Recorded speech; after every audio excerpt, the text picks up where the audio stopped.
January. Hey, good morning. Hey, Em. So today is the 28th of January, 2019. It's a Monday. And one thing you'll notice is I am not wearing a watch. I kind of misplaced it. Where did it go? I have no idea. Hopefully I'll find it soon as I go throughout my day. It's kind of funny. I've got this impression about when I think I was at the gym when I took off my watch, and I put it back. I put it somewhere in my gym bag or in a pocket somewhere, and I just can't remember where I put it, where I laid my watch. And I've been without it for a couple days now, for like 2 or 3 days. It's like, where'd it go? I know it'll turn up eventually. I know I'll find it one of these days. Anyway, Emily, I hope you're doing well today. It's Monday. I hope you had a fantastic weekend. I had a great weekend. I went to Universal Studios on Saturday, and then Sunday I did all kinds of crazy stuff. Crazy as in awesome crazy. Like I made 2 batches of cupcakes. Crazy. I know. And in fact, I'm going to bring a batch of cupcakes to work. And because, well, if I ate all the cupcakes that I produce, I would be a lot more overweight than I am now. So almost as a baker, I mean, as a cook and as a baker and as a person who is enthusiastic about cooking in their kitchen, I kind of have to give the food away somehow because I produce so much of it. And I love producing food. For me, it's developing skill and talent in the kitchen, and there's a lot of enjoyment which comes from self-improvement and improving the quality of my meals. And there's a whole lot of benefit. But at the same time, I overcreate a little bit. I create more than I can eat. Certainly when it comes to more cookies than I can eat, more sweet bread than I can eat, more cupcakes than I can eat. And so for me, it's very necessary for me to share. In fact, I just this weekend, I cooked 3 batches of cupcakes total. Yes, 3. I'm trying to master my cupcake making ability.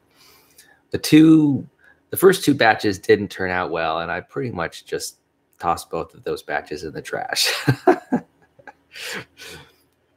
Why? Because the cake was too crumbly. It wasn't sufficiently firm. I don't know, what can I say? My standards have gotten a lot higher.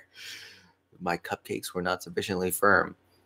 And, that had to do with the binder. I'm experimenting with different kinds of vegan binders, right? Because I can't use eggs as a binder. Eggs are a fantastic binder for baked goods. And gosh darn, some of these egg substitutes just are not worth their salt.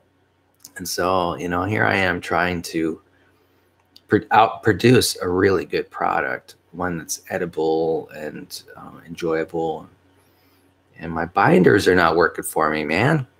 So anyway, I went ahead and got some different binders. I think I've settled on a binder that I like. Anyway, and I'm willing to share the product of my hard work with my coworkers. They get to enjoy my brownies. My brownies are the ones that I'm going to be sharing today are vanilla flavored, and they've got a white fluffy frosting. And not only is it a white fluffy frosting, but it's a whipped white fluffy frosting. By the way, it tastes fabulous. I've got 2 right now. Right now I've got 2 favorite frostings. Both of them are from Duncan Hines. I've got a chocolate and a white fluffy frosting, and they are both fabulous, mind-bendingly fabulous. And I particularly love the chocolate frosting, which is just, oh man, there's like no other thing in the world as good as this chocolate whipped frosting. And guess what? It only costs $1.50 from the store. I know, it's totally cheap. It's like getting solid gold for $1. It's like getting free gold, man, free gold. Now, here's the problem with our free gold is that it has got a lot of calories in it. And so I've got to make sure that I work off those calories that I consume. In fact, yesterday I went for a walk around La Prisma Mission just so I could burn off the calories from eating some of the cupcakes that I made. So, you know, there are consequences to my actions, and I'm willing to accept those consequences, and in a trade-off, do a lot more exercise so that I can keep my weight maintained. So anyway, I am preparing to tote these cupcakes to work, and that'll be nice. It's nice to share. It's nice to, I like to exercise my generosity. I think it's important. And certainly as I grow older and more mature, being more generous it comes more naturally than it did when I was younger. I'm not sure why that is. The thing is, though, it's funny because when I was a young boy, I was extremely generous. It was one of the signature personality traits that my mom caught on about me when I was growing up. As a boy, I was very giving, and one of the stories that my mom tells about me is that, you know, I come from a very large family, and so I had a lot of brothers and sisters. So I only have one sister, but had a lot of siblings, and you know, there was plenty of opportunities for me to share and not share with them. Certainly when I was growing up. And my mom remembers me as a person who was very willing to share what he had with others. It's a sweet sentiment. I'm glad she remembered that. And for me, it's kind of funny. My younger self is an inspiration for my older self. Yeah. So I'm going to keep up the tradition of me being generous and give to my coworkers some hearty sugar cane in the form of cupcakes. Now, I had an amazing breakthrough yesterday, and I wanted to speak to it a little bit. It had to do with changing perspective. So, you know, in the past, I've spoken about how people have this idea of the ideal world as desperate or disparate from the existing world, right? You know, we've got these dreams and goals and wants and needs and wishes, and they're always sort of at some distance away from where things are. And that distance basically is an indicator of the intensity. You know, if there's a real strong difference between what you want and what you have, and you focus on that difference, that can set you up for a lot of pain, right? It's lots of high intensity pain. Whereas, of course, the opposite is true. Lower intensity pain if there's not a big discrepancy. But it's about discrepancy, right? It's about appreciating. It's not about appreciating. It's about this recognition of intensity. I mean, recognition of discrepancy, which creates the intensity, right? So I had an amazing realization yesterday about how that is one frame, and there's another frame, and it has to do with observation and what I'd call incremental improvement toward a goal. So there's almost like two ways to describe the separation, right? There's that first way that I just mentioned, and then there's the second way, and I want to focus on it a little bit. You know, my initial way of describing the world when people notice that discrepancy, it creates a lot of intense emotion like anger or sadness, right? This loss. But there is another way to think about differences. And another way is to, instead of focus on the discrepancy and spending a lot of time on that discrepancy, what you can do is you can sort of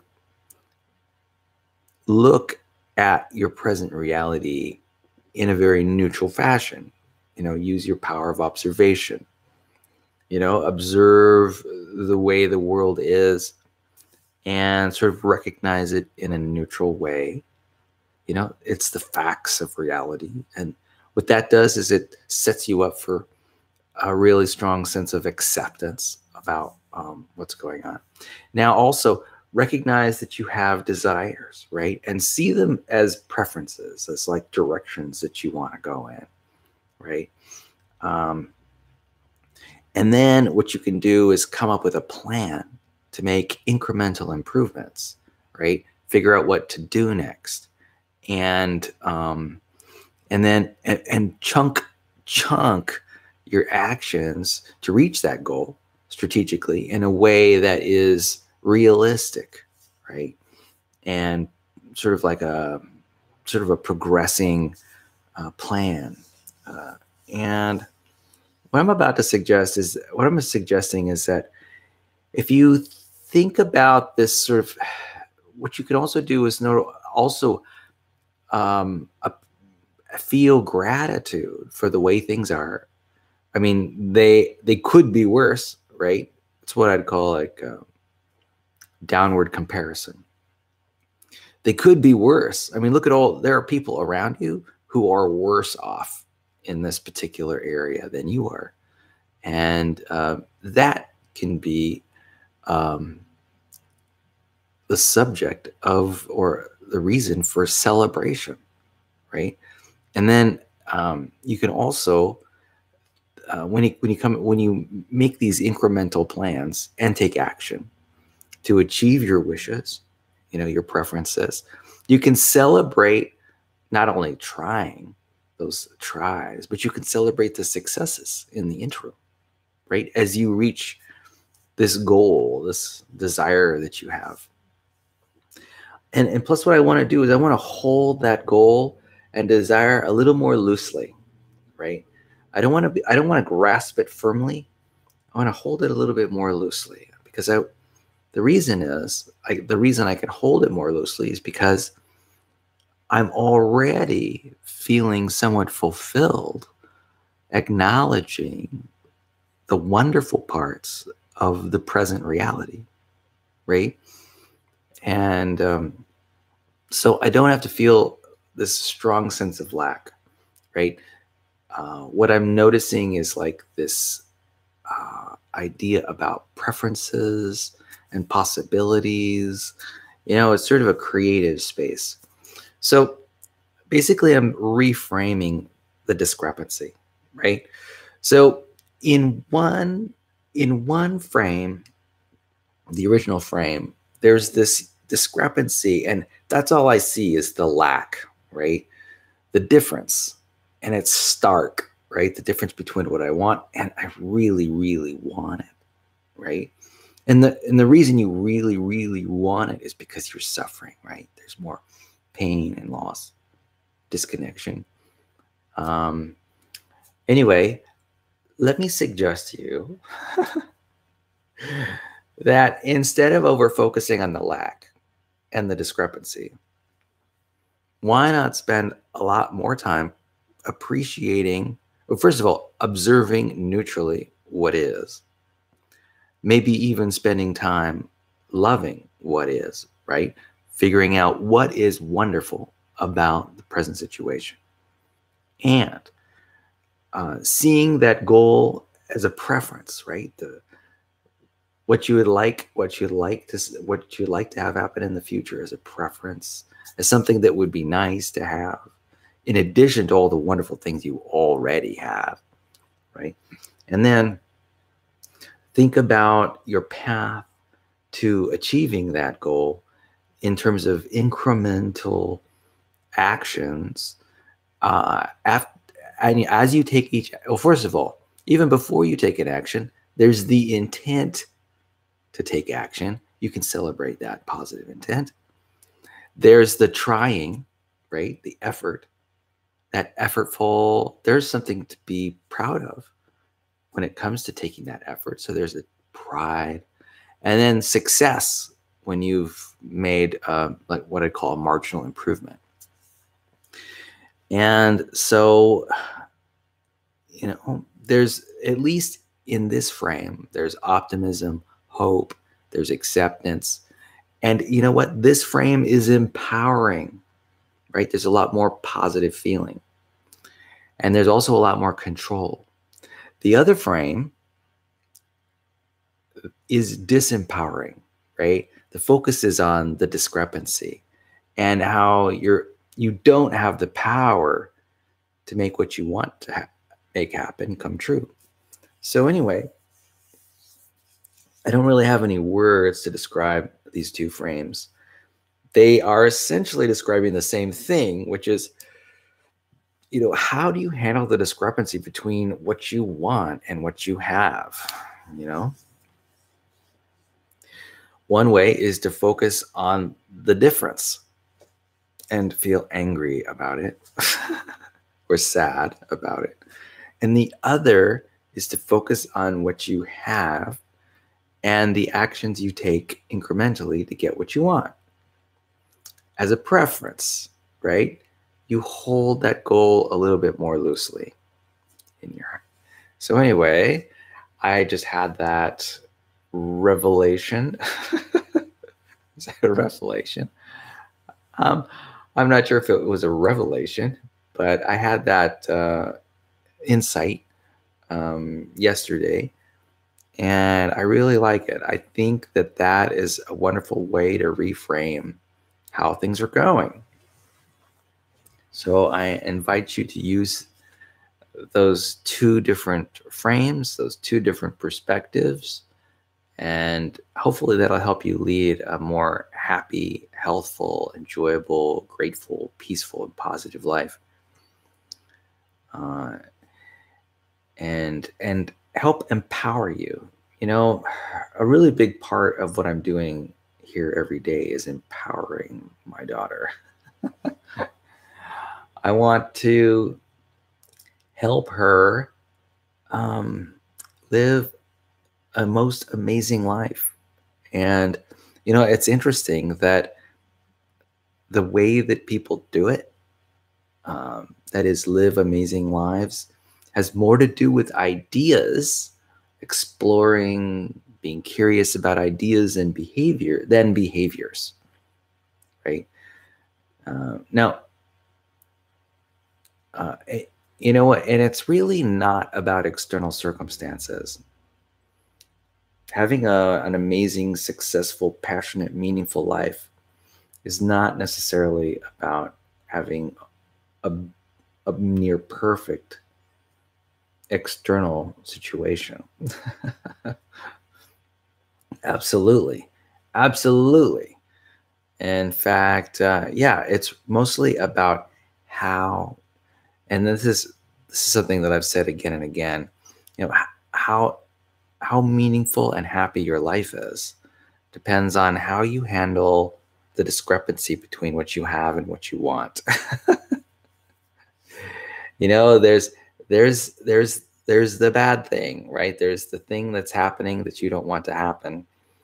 You know, how do you confront that? How do you handshake that particular situation? And that's what life is all about.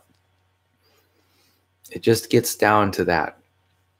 You know, ultimately there are obstacles, and the question is, how do you meet the obstacle, right? How do you meet the obstacle? And it's just like, how do you approach it? And how do you step around it? How do you step over it, step under it, step through it? You know, how do you deal with the obstacle? The obstacle in the way. Right? And you know what? Let me tell you, there doesn't always have to be an obstacle in the way. I know it's kind of funny. I know that a lot of people set up their reality and their world as if there are obstacles everywhere. And they're continuously solving problems. Life is just one big conundrum, one big puzzle to solve, one puzzle after the other, right? And that is a perfectly good frame. And that's the frame that I spend a lot of time thinking about, because how you handle that frame is critical to having a meaningful and happy life. But there's also merit in considering this other idea of just savoring and enjoying the life that you've got, separate from the problems, right? That is also critical, you know. I have a number of friends who spend a lot of time just in having the attitude about how life is a struggle, right? They're at war with something or other. And they use that frame or those attitudes as a way to sort of make improvements, right? It's essentially how they motivate themselves to get up in the morning, right? It's mainly to solve problems, and their life is all about struggle. If you sort of read the text of their narrative that they are continuously generating in their brain, they're continuously generating these challenges. But what I'm suggesting is that there's an alternate way. The fact is, here's the facts. Life is easy. Life is easy. Life is a breeze. Look, every challenge you've had is nothing more than making one decision instead of another decision. And making decisions are effortless. As a human being, I make 60 decisions a minute. I probably make even more decisions than 60 a minute. And how difficult is making a decision? It's not. Making a decision is not. How hard is it to be? How hard is it to die? How hard is it to die for a human being? It's real easy. Being alive is easy. Being dead is also totally easy. There's something that is just so easy about being alive. I think it has to do with the freedom, how there is a superabundance of freedom everywhere about everything. Now, that doesn't mean that it's not painful. But life is easy. Life is totally easy. The only thing that, when people say that life is hard, let me translate that for you. When people say life is hard, what they're really suggesting is that they spend a lot of time thinking about painful thoughts, thinking painful emotions. Anyone who says that life is hard, what they really are saying behind the scenes is that I think a lot of painful thoughts. It's actually not that life is hard. Life is easy. Life is totally easy. It's just totally easy. So anyway, I just wanted to debunk that idea. And then, so that relates to the main theme here of of our discussion here, and that is that it is possible to just live life savoring one moment after another. And that's what I try to emphasize. I try to emphasize the enjoyment of life, enjoyment of the present moment. It's only on occasion that we fall into a problem area. And, quite often our human brains are really good at solving these problems anyway. really phenomenal. We almost do it automatically. Clearly, when I'm confronted with a problem, there's almost always some standard way of dealing with the problem. I've never met a problem I couldn't deal with. You know, human beings and the problem of living. Human beings have been surviving and thriving as living beings for hundreds of thousands of years. In fact, even millions of years if you go back to our ancestors and our ancient cousins. Anyway, I thought that was important for us to touch on. Speaking of ideas, I figured that what we could do now is go through book notes for MJ Ryan's book, Attitudes of Gratitude. And I'm going to try something a little different. I've been trying to integrate my smartphone into my video presentations. And so I've opened up my Kindle app here on my Android smartphone, and I'm going to touch on the item that I've highlighted. This is on page 136, and the quote is, "It's been 20 years since then, and my back continues to be one of my greatest teachers." Ah, yes. So this is about looking for the hidden blessings in difficult situations. So,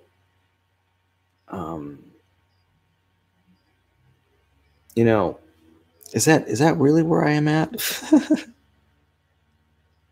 It's actually, I'm on page 134. Oh, there we go. Oh, sorry. That wasn't, we're going to get that. Well, we can get that one now. So yeah, here's the thing. It's been 20 years since then, and my back continues to be one of my greatest teachers. So when we confront obstacles, that is an opportunity for us to learn, right? The obstacle becomes our teacher. And,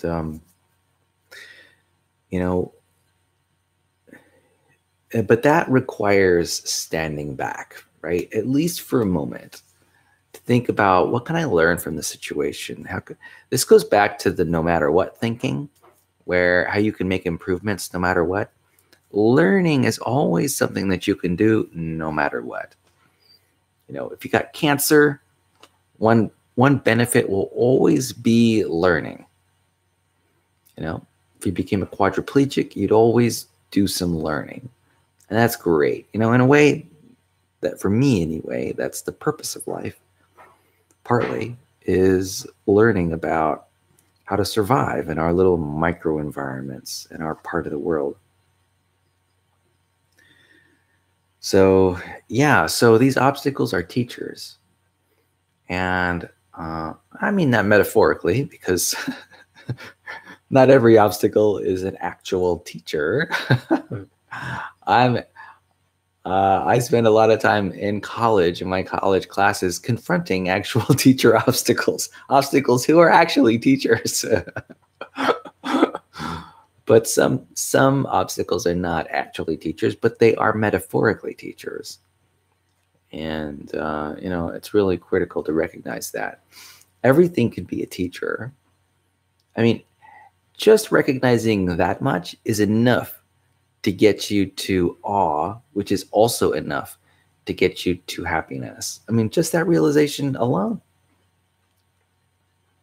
So anyway, yeah, achy backs are teachers.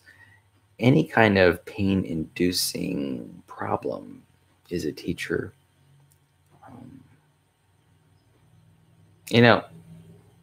You can go further and recognize that even successes are teachers too. I mean, we learn from our successes almost as much as we learn from our failures. I have memories and recall times when I have been successful and met goals. And, even now, I also, use those strategies on occasion. All right. So let's move forward. Actually, I'm going to move back one to page 134. 134, I highlighted this passage. It says, "What changed in you as a consequence of looking for what's right?" So this book is called Attitudes of Gratitude, and one strategy for helping a person be more grateful is to look for what's right in the present moment. In fact, you can look for what's right in what the future will bring, and you can look for what's right in what has happened in the past. You know, and here's the thing. You can look for what's right in terms of, or from the perspective of, different baskets of values. Yeah. So let's say that you're robbed at gunpoint. Just a hypothetical. So from one basket of values, say preserving capital, preserving money, right? Making money, increasing value. Getting robbed seems like a terrible thing. From that basket of values, that is maximizing value. Getting robbed is basically the antithesis of maximizing value. And so from that basket of values, getting robbed is a big problem. Is bad news, right? But there are other ways, other baskets of values that you can conserve or preserve. The other baskets of values that you can choose to gain or keep or seek to keep. And for example, courage or bravery. Maybe your interaction with the robber met your high standards. I mean, of your own behavior. Maybe you're proud of how you acted. Not only were you courageous and brave, but the story you tell yourself and you tell others is just got lots of pride associated with it because you perform so well. So, getting robbed can make you happier. Yeah. If you recognize, say, the courage or integrity that your behavior. So it's kind of interesting how really everything can be a source of happiness. Yeah. You might be able to say from the basket of values of education that you learned something about having gotten robbed, right? Maybe you learned what parts of your neighborhood to avoid. Maybe you learned something new about modern culture. Maybe what fashions, urban fashions. Maybe you're more aware of urban fashion now. Or maybe you learned like street gang colors or things like that, right? Or different signs or symbols. There's lots to learn. Anyway, I could go on and on. What's most important is that there are lots of different baskets of values to preserve. I spoke earlier about this multi-theoretical approach. It's really important to not get too focused on one perspective, on one basket of values. If you were over-focused on this of sort of maximizing money, and you got robbed, and maximizing money was the only lenses that you could look at the situation through, you're setting yourself up for lots of pain. And I would argue unnecessary pain. In fact, if you used downward comparison, you might be able to, maybe you turned on the local news that evening and you saw a news article talking about someone who didn't survive a robbery that same day. That downward comparison would suggest that you real lucky, and that that's reason to celebrate that you're still alive and are and are uninjured. So anyway, next quotation, next highlight. This is on page 139. And the highlight says, the passage states, as I mentioned before, such remarks only serve to make us feel guilty, and guilt just makes us want to avoid whatever is provoking it. So, that's right. You know, negative feelings, people tend to distance themselves from negative feelings, negative situations. So, you know, if you want people to grow closer to you, to connect with you, it's really imperative that you attract them with honey, right? Instead of just be intelligent about how you treat your friends. There's also one thing. Oh, there was this talk of guilt. And what is guilt? Let me describe to you what I think guilt is. Guilt is about the standards you are meeting. If you're not meeting your own standards for your own behavior, then you will feel guilt as you recall your poor actions. You know, and this behavior is measured by your own standards. You know, Emily, you've got standards by which you act out your behavior. And if you don't meet even your own standards, then you'll probably feel a lot of guilt. If you meet and supersede or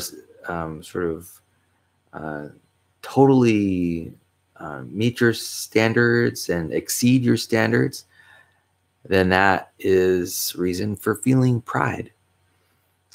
Pride and guilt are basically both ideas related to your own personal standards, whether you meet them, exceed them, or whether you don't meet them.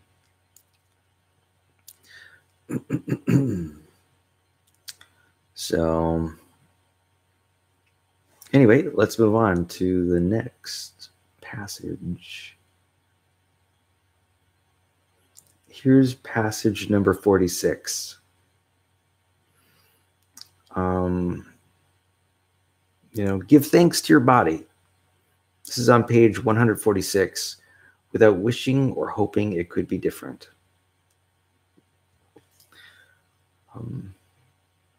It's kind of interesting how human beings almost habitually acknowledge one's current life situation, and then they come up with ways that they could make improvements on it. You know, they hope that things could be different. It just creates dissatisfaction. It's really so automatic. I think it's important to try to stay in acceptance mode as much as possible. You know, just sort of savor what you got. Let me tell you, every second of your life is a miracle. Every moment. Right now, there are probably, say, 7 billion human beings are alive. How many billions of human beings are dead already? Just in their graves. Billions upon billions of people are in their graves dead. And animals, you know, of all living things. It's just us who are alive. And really, that in itself is reason enough to celebrate every moment that you're alive, no matter what. That's right. Even if you struggle with a disease or a disability, or you struggle with a loss, say the loss of a parent or step parent,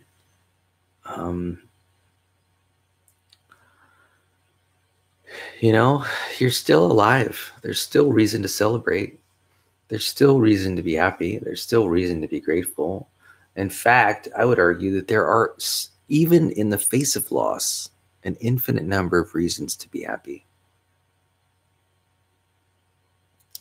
Even in the face of serious loss of one's ability to move, loss of one's assets, financial assets, a loss of social standing, loss of family and friends. No, even then, there's still reason to be happy every day. I mean, even if you were in jail and even in solitary confinement, the very fact that you're alive is something to celebrate. And in fact, could possibly override any other idea that you're considering, that you're wanting to evaluate. I mean, I really can't think of any other idea that's as powerful and positive as just the fact that you're alive right now in the moment. I know. It's incredible. All right, so let's move on to page 150. I've got a highlight, and this is the passage that I've highlighted. Look at the palms of your hand. Thich Nhat Hanh would say that if you look deeply enough, you'll never be lonely. Oh yeah, I really love this quote. I think I described it before about how amazing our hands are, how they are products of evolution, and how, even drinking water in using the cupped hands technique is, what I'd call an evolutionary adaptation. And, when I can recall, I can't recall, but I can imagine ancient peoples like Homo habilis and Neanderthal and Homo erectus and, all the various ancient people, the Australopithecus. I could imagine them having hands like I do. And for me, this is like a symbol of just being alive. And, how being alive has been shared by all these people in my past. Bipedal walking, is another way that I can just, I just think about all the walking that goes on the ground of this planet. Human beings and animals, we're all related. We are the walkers. And I do feel a sense of partnership with all walking things. Yeah. So, I think the suggestion here in the quotation is that it could be a source of connection, right? Anytime you're lonely, you might think about the long line of ancient humans who've preceded you. And a lot of those ancient humans, they lived in tribes, probably no more than 10 or 15 people, relatively small. And there might have been people living in tribes who never saw anyone else besides those 10 or 15 people in their own tribe. At least we have the benefit of, the knowledge gained through studies in anthropology and genetics to know about these ancient ancestors who, essentially are responsible for us being alive. They had children, they raised children, they sacrificed their own well-being for children. And, their offspring survived and reproduced again to create a new generation of people. And, that's just been happening over millennia. And, I feel grateful. I also feel like I'm part of a larger family. Like every person on the planet is a brother or sister of mine. Fact is, it's true. They're not strictly brothers and sisters, but they are all cousins, uncles, aunts, grandfathers and grandmothers. All people are are all people on the planet are like that. So, really, if you think about it from that perspective, there is less of a reason to be at least abjectly lonely, because there are, one thing I think about too is not only just the genealogical past, but I also think about the accomplishments of the present. There are people who work to build the roads that we drive on with our cars, and people basically built my apartment. In a way, I'm sort of kindred in the sense that they are my family who built this house, essentially have given me a gift, which I pay rent for, in exchange for staying in it, that's for sure. But it was built by someone else. I didn't have to build my house. It was built by my cousins. And I don't know, that makes me feel warm and good and cozy and protected. It makes me feel gratitude for my family, the human race, right? I feel gratitude for that. Man, I'm feeling a little bit tired. I didn't get a lot of sleep last night. I don't know if you can notice. Um, I'm sure you've noticed. All right, so let's see. Let's move on to the next passage. This is a passage that is on page 153, and it reads, "We all hunger for the connection such heartfelt appreciation creates." So I think this passage is talking about how we view other people when they express gratitude.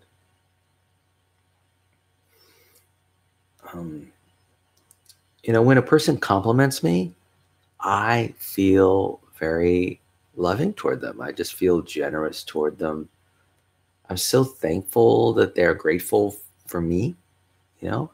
I want to preserve the goodwill of those around me, and I want to be valued by others. That's important to me. I need that feedback, right? I need that validation.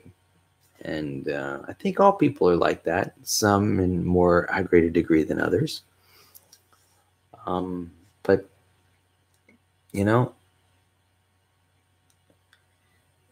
gratitude creates connection. Some of my favorite friends are friends who use a lot of gratitude in their daily communication. For me, it's sort of an indicator. It's a signal that they're on the right track, that they've got healthy behaviors, both mental and physical behaviors. It's important to me. It's something, that gratitude is something that I recognize as a signal of good mental health, good physical health. It's it's important to me. And you know what? Connection is created that way.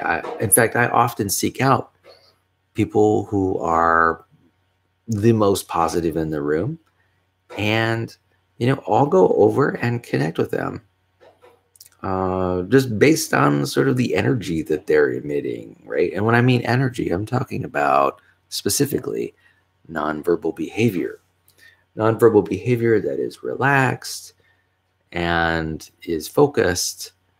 That kind of nonverbal behavior, it really appeals to me. I'm attracted to it, right? And I see connection through through that signaling, and I feel it.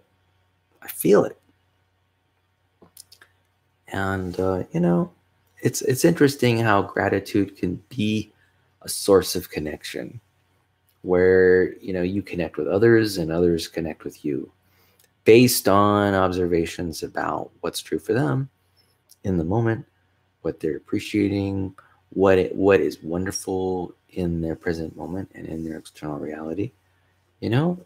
That's a very connecting type of talk. Yeah. So, next quotation is on page 156, where I highlighted this passage. It says, "Variety keeps me awake to meaning." Now, what does that mean? Well, human beings, it's kind of funny. On the one hand, we don't like change, but on the other hand, we do like change. One of the things that change offers is excitement, right? Adventure.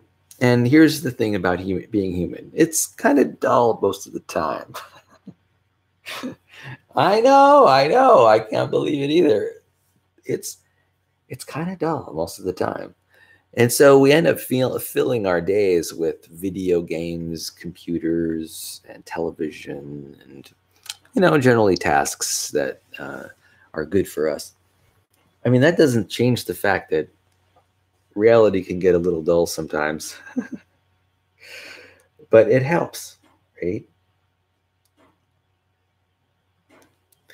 And that variety is critical, because what that means is when you see variety in your external reality, it gives you an opportunity to appreciate in new ways that external reality, right?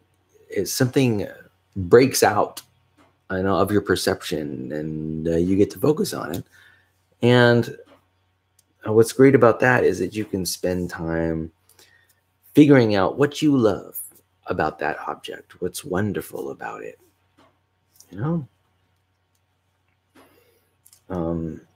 You can create a narrative around that changed thing, whether it's someone's home that's been redecorated, or someone is in costume and they have beautiful clothing. It's an opportunity to not only engage with that person, but also connect. And it's an opportunity to create meaning. Any change around us that happens is an opportunity to create meaning. It's something to notice, right? Well, anyway, thanks for bearing with me. I'm gonna put a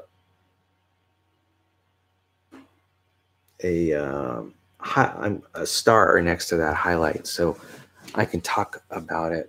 I can talk to the next one in the series later. Oh, you know what? There was one question that I wanted to answer real quick. I wrote it in the title of this video. The question was, what kind of games do I like to play on the playground or in recess when I was a kid? So there are a lot of different varieties, like there's dodgeball and kickball and hopscotch, freeze tag, and jump rope. So what did I like to play when I was a kid? Well, during recess, I liked, when I was young, to swing on the swings. I remember that. And then I would jump off the swings. Oh, man. Thankfully, I didn't ever really hurt myself too bad when I jumped off the swings. I liked to play basketball. When I was a kid, I also liked to play flag football. Flag football is when you place like this ribbon in your waist strap around your pants, waist strap, and people pull that ribbon to indicate when you've been tackled or when you've been touched. Oh, we also used to play two-hand touch football, and we would play football with real leather footballs and also Nerf footballs. I think I was a fan of the Nerf football myself. I still have this real appreciation for Nerf footballs. Every time, in fact, it's kind of funny. Every time I see a Nerf football, I want to touch it or throw it like a football. I love Nerf footballs. And in fact, I own 2 Nerf footballs right now. And both Nerf footballs are in my van, my minivan. And, every once in a while, I do take them out and throw them around a little bit when I have a chance. I love Nerf footballs. So there's something about it. I don't know. So what else did I do during recess? Oh, yeah, I played plenty of freeze tag. I did not do a lot of hopscotch. I played marbles when I was in grade school. I like that. I rode my bike. But during recess time, what did I do most? When I was really young, I used to get on the monkey bars and get on the slides. I really enjoyed the monkey bars. And let's see, just different styles of monkey bar I really liked. Let's see, what else?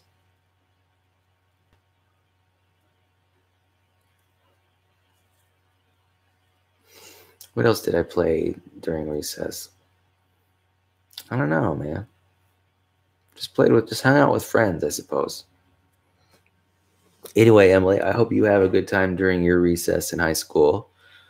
One of the things I did when I was in high school is I just hung out.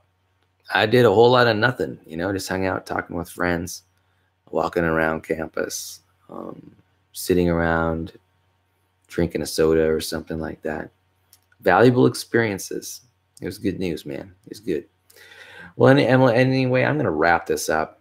I just want to say, that, as always, I love you. I cherish our relationship together. I really appreciate our, our connection as it is. And I'm hopeful that we'll grow closer as time goes by, as you become more mature and as I become more mature, right? We'll figure out a way. And, in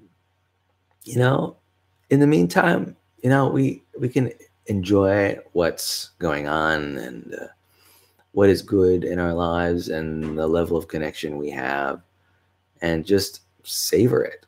Recognize that we're both alive and healthy, and we're both alive and kicking.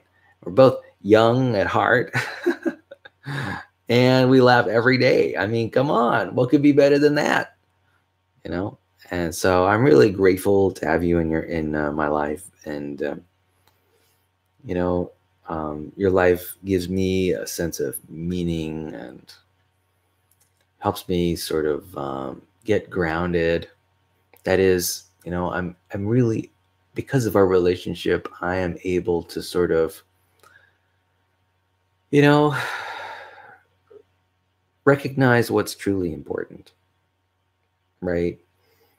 It helps calibrate me as I operate in the world, and I make more intelligent decisions that I know you're around. I want to be a solid friend 5 years from now, 10 years from now, 20 years from now, 30 years from now, 40 years from now.